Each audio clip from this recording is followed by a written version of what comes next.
All right, I'm excited. We've got Dana Daniels here at the Abracadamn podcast. How you doing, Dana? Sensational, but I'll get better. Well, I tell you what, first of all, thank you so much for coming on the podcast. This is awesome. If you don't mind, will you go ahead and introduce yourself to the listeners? Well, my name is Dana Daniels. I am a professional comedian, magician, and that's what I do for a living.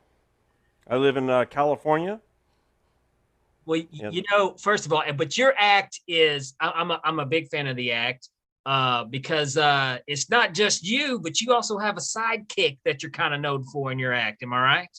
yes, I have a psychic parrot. A psychic parrot.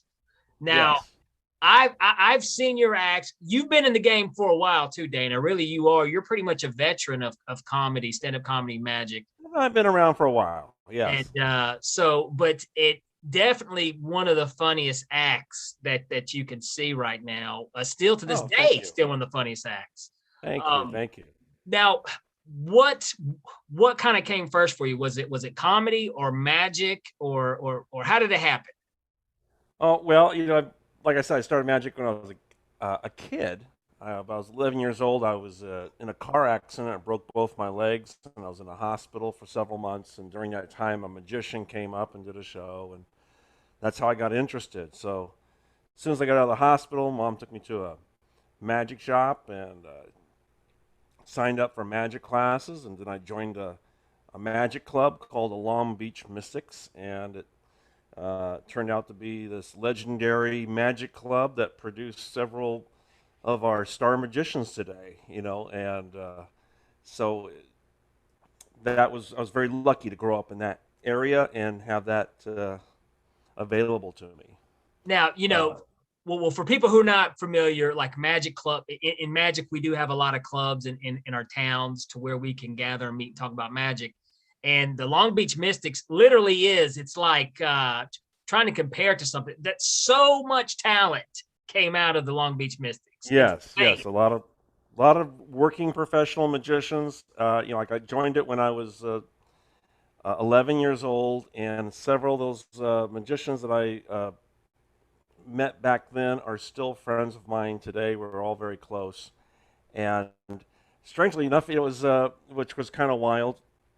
I was in a show called The Illusionists, Turn of the Century, which toured the world, and we eventually and we went all over. We performed at the Sydney Opera House in Australia, and then we ended up on Broadway performing at the Palace Theater about 4 years ago.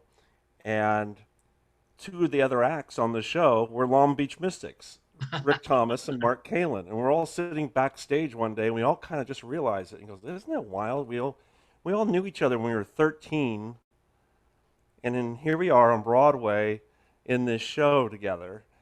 It's just amazing." Now, why do you think that is? I mean, why do you think that is? Because so many places, I mean, they have talent, but that many of you guys that have took magic and turned it into a successful We all, profession.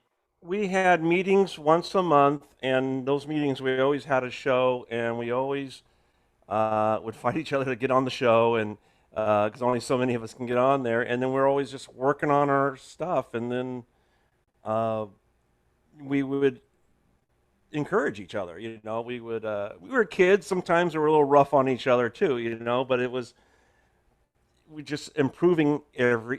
Hey, you should try this, and we're all trying to discover who we were going to be on stage. It was.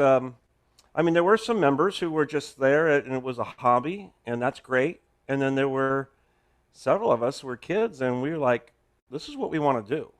It was that focused. I mean, it was like we wanted to be professional magicians. We were just that was our goal.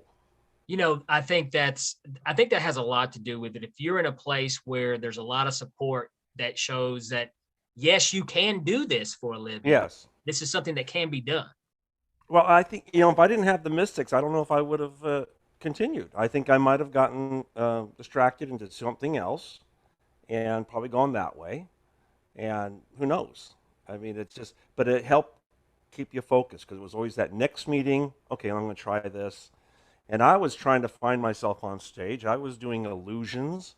I was doing a dove act, you produce a bunch of birds, and I was doing, but all during this, trying to figure out who I was always kind of putting a little humor into the show, and then, and I just kept that up. And did you hear that? I gotta turn that off. There we go. Um, I so I eventually just went more towards comedy because I found that was my strength. And And you are, you know what, man, Dana, you are funny. You are funny, brother. And because I'm a comedy magician, I say I'm a stand-up comedy magician because I do stand up in my show. So, but the toughest thing that I found as a comedy magician is it took me a few years to finally learn how to make the two work with each other, to hmm actually blend and work, which you do fantastically. You do. And at the same time, though, the magic isn't damaged either by the comedy. They both they complement each other. well, you have to find that balance. And also, there's tricks out there that I like, but I don't do because they don't fit me. And there have been some that I've liked, and they've been in my notebook, and it's like eventually I will figure out how to make this work for me. And some of them took years, and then some of them took years for the technology to come along to do the routine.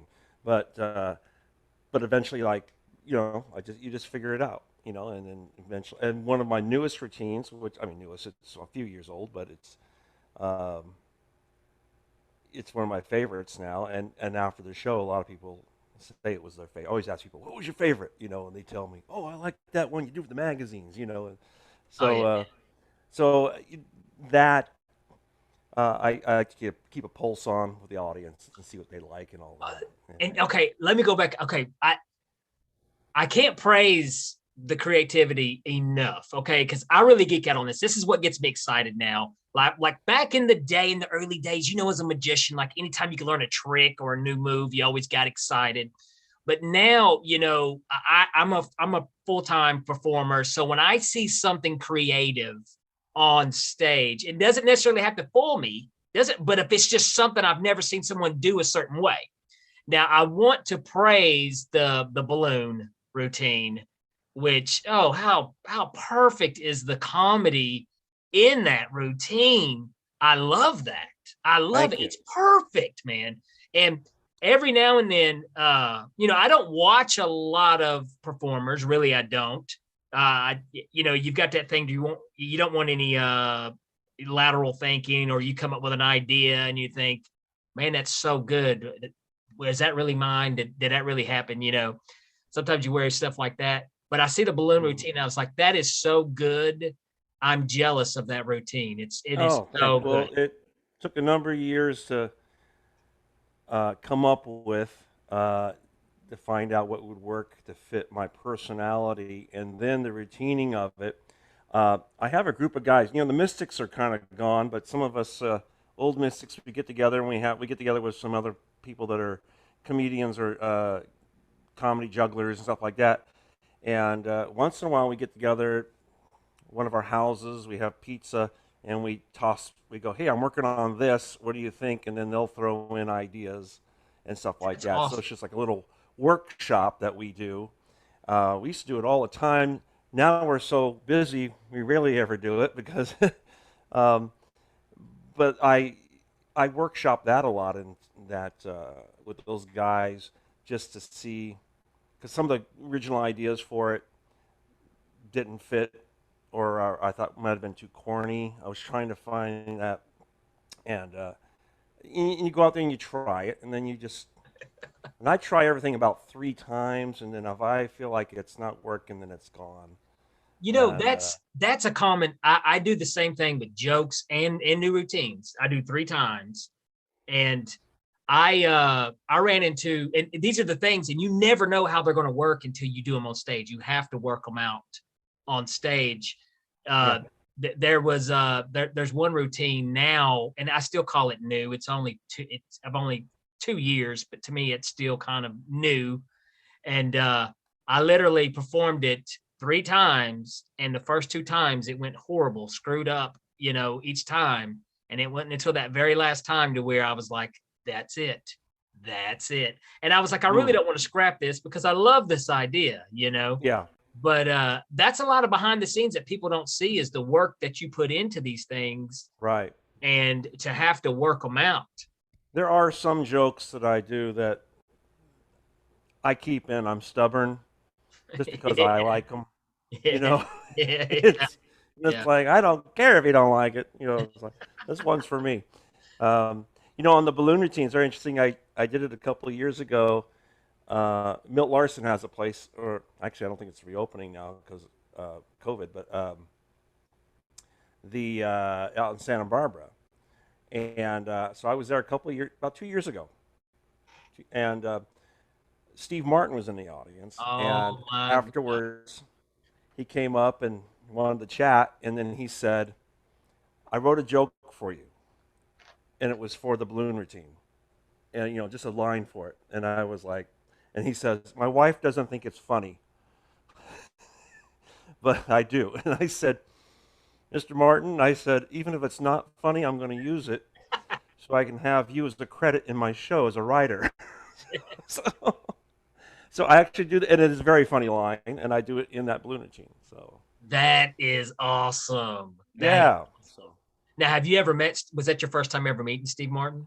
No, I've met him actually a couple times before. I bumped into him real quick at the Magic Castle, Okay. and yeah, because he's a member there, and so he goes up there once in a while, and it was sort of like a quick hello, how do you do, and that kind of thing. And then, but this is the first time he ever saw me work, and he really enjoyed the show. And we talked about 15 minutes, and we talked about Disneyland because I got my roots at Disneyland uh, growing up in California, and my professional start at Disneyland as a Okay. magician out there in the Golden Horseshoe, and so he got a big kick out of hearing all that stuff, and he told me about his experiences there and all that. So we had a nice conversation. He was a nice man. Okay. Now let's do this because also now you started out in the Long Beach Mystics, and I'm sure you just got drenched with talent and ideas but and you said comedy fits your personalities. But I mean, when did you get an act confident enough though that you were ready to walk out the door and start showing people? Oh, it's interesting how that came about. I was doing a lot of stuff that was kind of stock, comedy, magic routines, buying tricks, and then kind of almost doing the routines that came with them. And then occasionally I would improvise and put something of my own in there. But it was 50-50, it was just kind of stock material and stuff like that. And when I became a member of the Magic Castle, I wanted to perform there. So I auditioned to perform there. And the guy who was booking the room at the time was a guy named Peter Pitt. And I went over really well. I mean, it was a live audition in front of a live audience. That's the way they used to do it. It was like one Monday a month. And so I went over great. I walked out high as a kite. I thought, wow, he's going to come out with his book and just go, "What week do you want?" I mean, I thought that was going to happen in my head. And he walked up and he says, "I can't use you." And I was like, "What?" And weren't you in there? Didn't you hear the response? And he goes, "No, it went over great. And you have great timing. But I have 10 other comedy magicians doing the exact same act." And I couldn't argue with him. I was just like, "Yeah, I've seen those guys. I know I am one of those guys." And it was right. And he says, "You have great time, comic sense and great timing. Come up with something more original." And shortly after that, I had a pet parrot, and I used to do this bit at home where the parrot would chew up the card, and I would find have someone pick a card, the bird would chew it up, and I would find the card. It was more of a gag. It wasn't a trick, but people used to laugh at it. And I had to go do a show for the Mystics, and I thought, you know what, I'm going to do that thing with the bird chewing the card. It was just a quick throwaway, and I did it, and it went over so well on stage that a lot of the other Mystics came to me afterwards, and they said, "You found your hook. I mean, you should just build on that." And I was like, "Yes, there we go." So that's what I did. I just started I threw everything out of my act, and I said, now I have to find magic that makes sense to do with the parrot. And that was a slow build. You know, it's like I only had when I first started, maybe a 10-minute act. Then it grew to 20 minutes, you know, and then on and on. So, and then just started getting it videotaped and sending it out. And when I first did it, the first year, it kind of caught fire. I started doing a lot of TV shows and stuff like that. So, I remember seeing you. Were you? I remember years ago, long time ago, seeing you on television, Dana. Did you ever do? Now, if you haven't, were you on HBO? Any of their comedy things, or not HBO, but I was like on Evening at the Improv. that's what it is. That's what I. And I was on the CBS morning show several times. They used to have a comedy corner thing on their show, and Well, I what was did it? George Slaughter's Comedy Club on NBC, which was like comedy specials. So I I haven't did seen. that, and I don't know. There was a bunch of stuff like that, and then magic specials I was on. Now, what was the improv like? What was that? Was it? Oh, Bud Freeman's improv thing was fun. It was fun. Oh, I have to tell you, the host of that particular show was Jimmy Walker. You remember Yeah, from I don't yeah, know, Good dynamite. Times? Yeah, Dynamite, yeah. And so they had my stuff preset on stage, and I'm sitting back there waiting to go on, and Jimmy is up there going through my bag and pulling stuff out and showing it to the audience.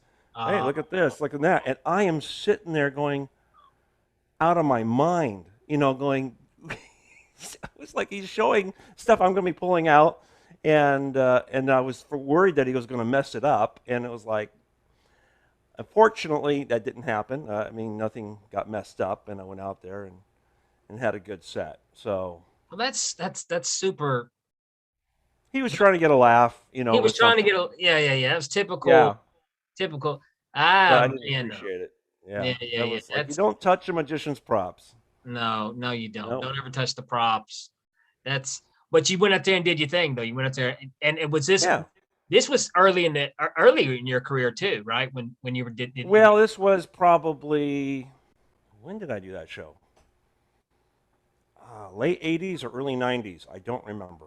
So it's been a while. It's been a while. Yeah, it Unfortunately, was it a has while been. back. I That's mean, but so I started doing the act with the bird in '83, yeah. so Wow, man. I've And been doing a long time. you got right in there when stand up comedy was just was peaking too. I mean Yeah. the so I mean the bird though the bird act.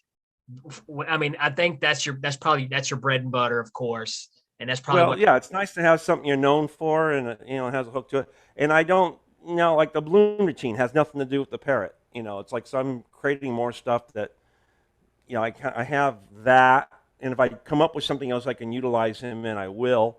But I just like I have that, but I've, you know, been learning to step away from him and do something else and all that. It frees up because you're kind of limited what the kind of magic you can do when you're just going, oh, okay, I'm just going to focus in on the bird. And you know now I've of course I think as magicians we all go through those stages where like I did the same thing with doves and all that stuff myself, and I realized how much of a pain it is to travel with animals and you know what I mean and work with animals. And so what's the saying, never work with animals and kids, is that it? Yeah, So I think didn't W.C. Field say that? yes he did. So Yeah, never work with animals and kids. Yeah, hey. or something like that. So but Yeah. you broke the rule. You've got, what is the bird's name? What is the bird's name? On stage, it's Luigi. Luigi. So that's just a stage Yes. Well, the first parrot was named Luigi. That name. was his Okay. name. And then when he passed away, he did the act for 29 years. Wow. Yeah, I've been doing this a long time. So I had another one as a backup. His name was Cosmo, Cosmo. and I had him, yeah, Cosmo. He was named after Cosmo Kramer from Seinfeld. Okay, and cool. and I put him in the show, but I've had him a number of years. He just kind of been sitting on the sidelines.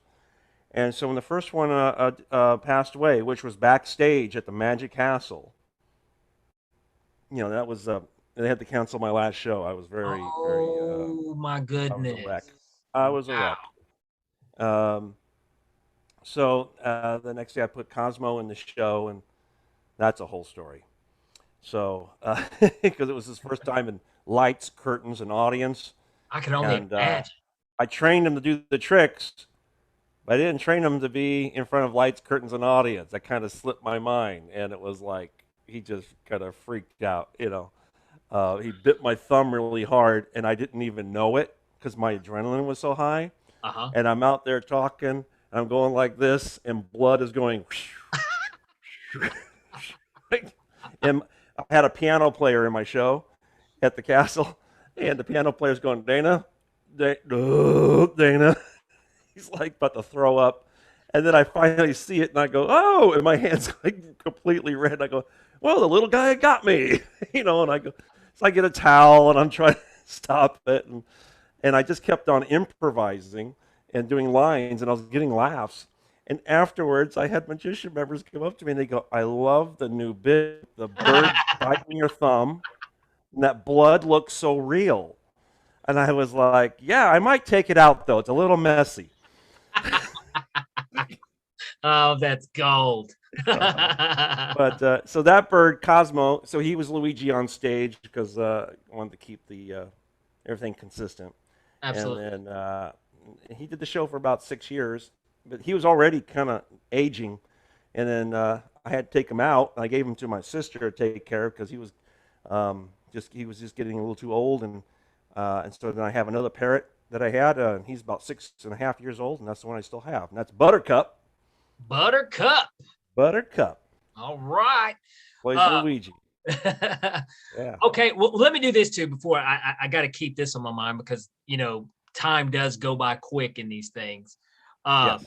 Now at the pandemic, okay, it was tough on all entertainers. It was, and we had to adapt and overcome as magicians and with virtual shows and virtual entertainment, which I've got me a virtual show. It's not my favorite type of entertaining to do, but it's part of life now. Yeah. And you know how magicians are, they're like little kids with anything. I've got the new greatest camera C749. What do you have?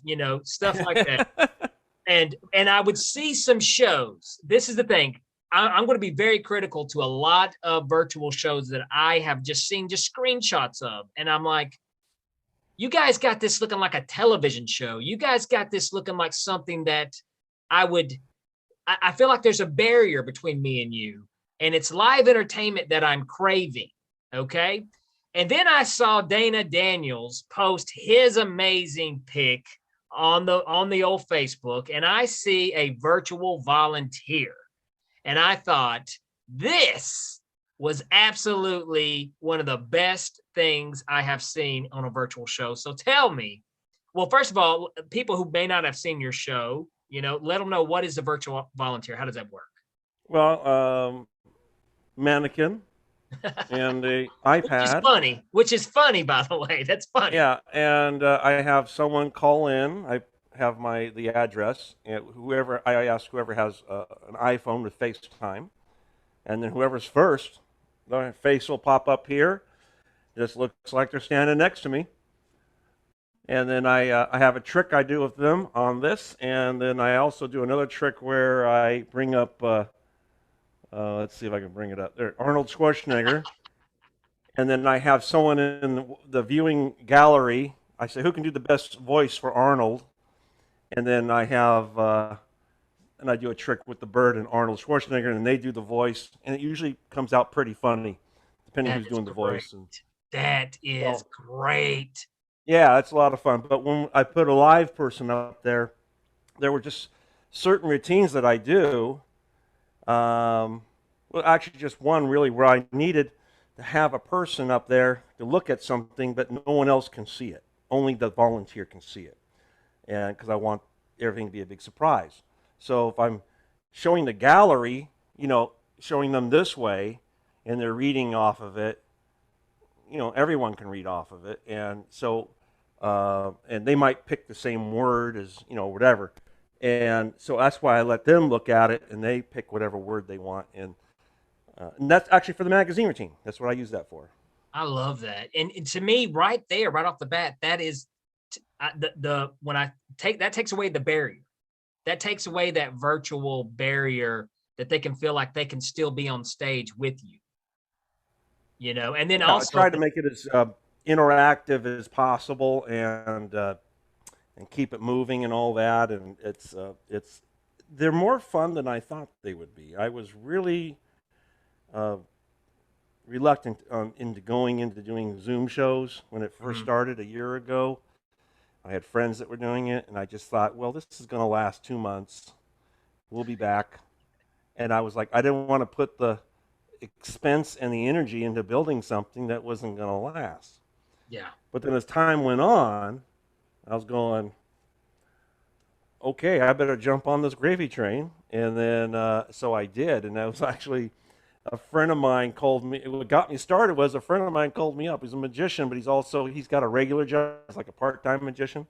And he says, yeah, my company wants me to do a show for him on Zoom. And, I'd rather give it to someone who's, a full-time magician because all you guys are out of work. And I was like, well, that's really nice of you. And he goes, do you do Zoom shows? And, of course, I said, yeah, I do them all the time. So I talk to his guy. We make the deal. And then I go. And fortunately, the show was like 2 months away. So I go, I got 2 months to figure out how to build the studio and the sound, the lights, and how to convert my act into to work this way. So that was my motivation. I always like having an inline, a goal, to focus my attention towards. And is that kind of like what helps you tap into your creativity? Stuff that you put into your show and stuff. Yeah, it's you out at Disney. When I first started there, and then I was there for about 8 years doing various shows there, and then I left, and then they had about 5 years later they had me come back as a consultant on some stuff, and then they were like, hey, we need something in this in the Golden Horseshoe 2 days a week. We're looking for a small show. And then I was like, you know what, you can put me in there. And they were like, that's not going to work. We don't want just that one guy in there. That doesn't work. And then I said, and I don't know where the idea came from, it just popped in my head, and I just said, how about a show, a variety show, a big variety show, and none of the acts show up, and the guy who mops the floors, who's seen the show a million times, has to do all the acts. And they went, that is great.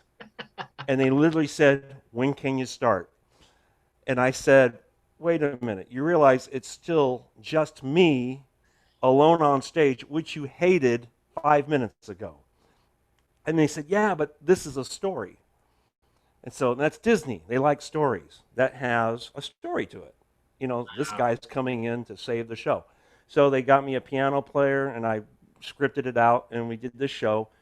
And we called it the Variety Show. And it ran at Disney in the Horseshoe in mid-90s to 03, 2 days a week. Sometimes we did more. It was called the Golden Horseshoe Variety Show. But when I finished that, a lot of people were saying, you should take that show on the road. You should do some theaters. And I was like, man, that's so much work, because I had a lot of Disney gags in there. I mean, tons of Disney gags. And it was really, I could go through them. But anyways, I have to think about it. I had some really funny Disney gags I did back then. But well, if any pop in, definitely. Yeah. I would say, oh boy, been to California Adventure. It's amazing. You go in there, you really do feel like you're in California.